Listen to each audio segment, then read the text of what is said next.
Қымбатты көрермендер, біз өз бағдарламамызды одан ары қарай жалғастырамыз. Бүгін студиямызда қонақта Жастар мәдениет үйінің көркемдік жетекшісі, Салтанат би ансамблінің жетекшісі Сапар Ғалиева Бұлбұл Ғайноллақызы қонаққа келіп отыр. Бұлбұл ханым, студиямызға қош келдіңіз. Рахмет. Таңғы көңіл күйіңіз қалай? Алла деп, керемет. Бұлбұл ханым, мы вас приветствуем в нашей студии.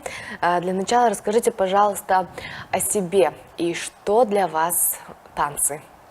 Какую роль играет танцы в вашей жизни? Енді аты жөнімді жаңа таныстырып өттіңіз. Негізгі менің мамандығым педагог-хореограф. Енді осы өнер жолына келгесін би өнері мен үшін енді қазіргі таңдағы барлық бір өмірімнің бір бөлшегі. Енді бұл мамандыққа қалай келдік? Енді бұл мамандыққа енді кездейсоқ келген жоқпыз. Белгілі бір мақсатпен алға қойып, осы мамандықты ұнатқасын, өнер жолын ұнатқасын, осы би өнеріне келген болатынмын. На сегодняшний день вы являетесь педагогом. Вы обучаете молодое поколение к хореографическому искусству. А почему вы выбрали именно образовательную сферу, нежели сцену? Енді ең біріншіден оқу бітіргесін біздің мамандығымыз педагог-хореограф ең біріншіден, бірақ сахнада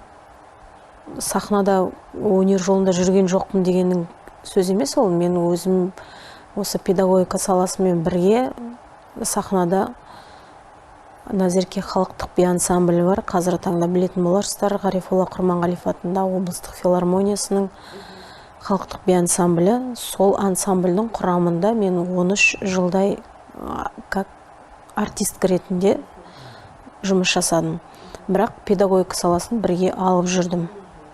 Екеуі енді бірін-біріне ешқандай кедергі жоқ бір-біріне. Өзім бірге сахнада өнер көрсетіп жүріп, шәкірт тәрбиелеп жүрдім. Енді негізгі педагогика саласындағы қазіргі таңда жұмыс жасап келдім осы күнге дейін. Құрманғазы атындағы саз колледжі осы біздің өңірдегі деуге болады. Ең бір өнер ошақтарының бірі. Сол жерде күні бүгінге дейін қазірде жасап жатырмын, бірақ та 13 жыл бойы осы педагогика саласында жүрдім.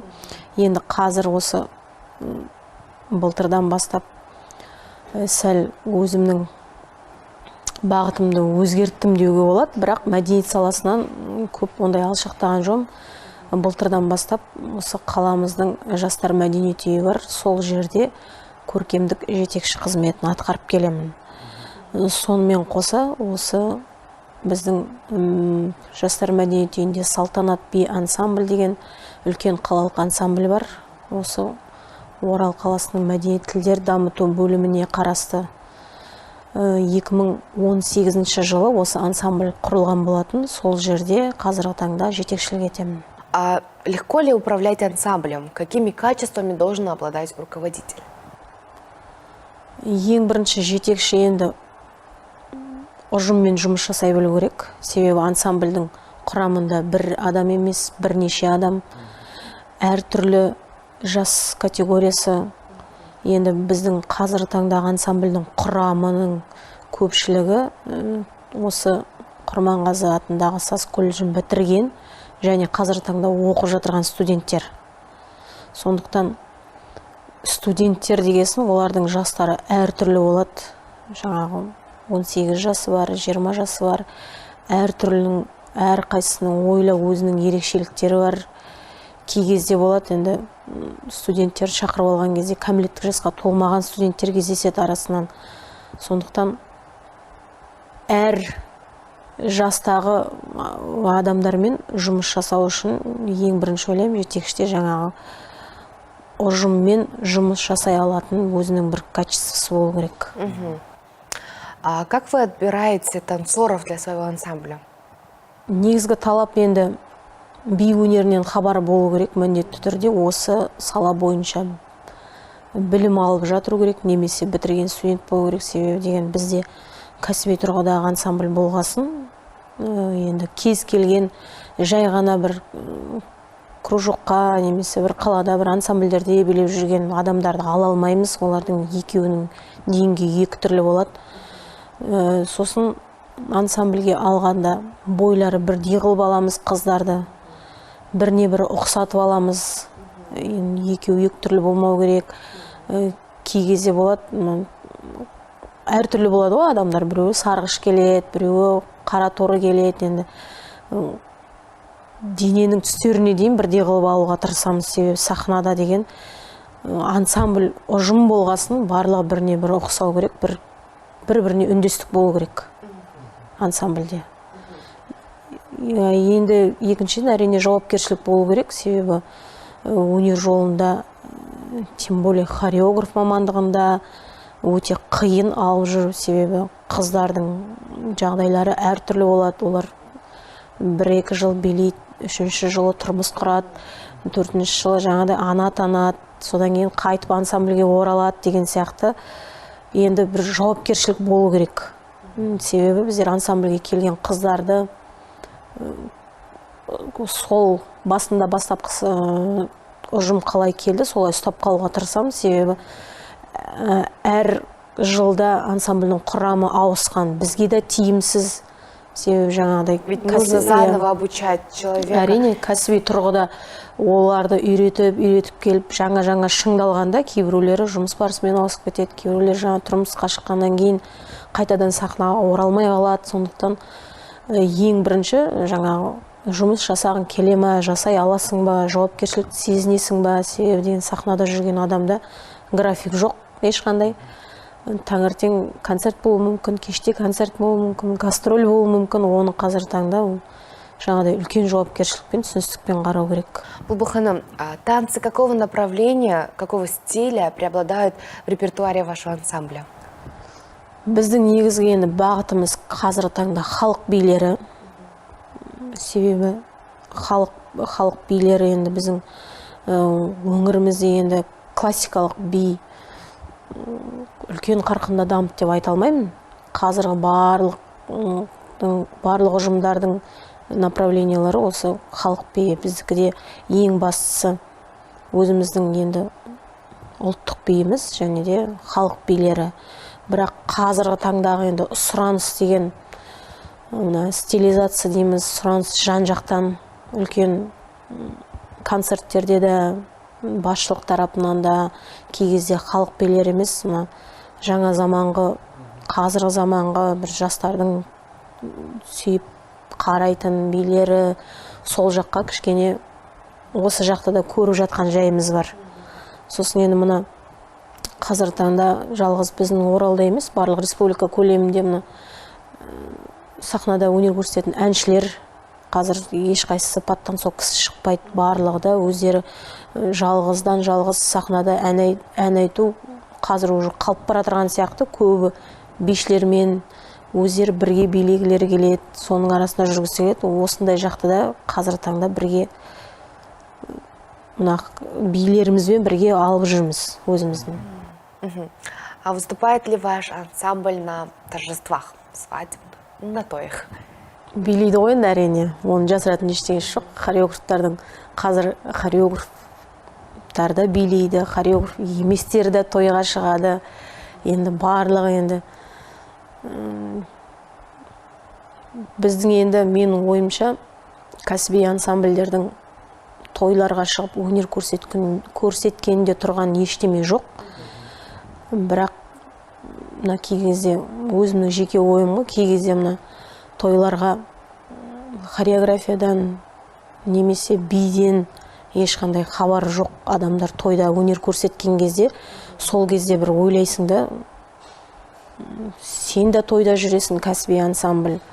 Жаңағыдай дым ешқандай еш жерден білім алмаған, бір ютубтан бірдемеден қарап үйреніп алған, немесе кішкентай кезден де кружокқа қатысқандар бірге тойда жүрген кезде кішкене енді обидно болады.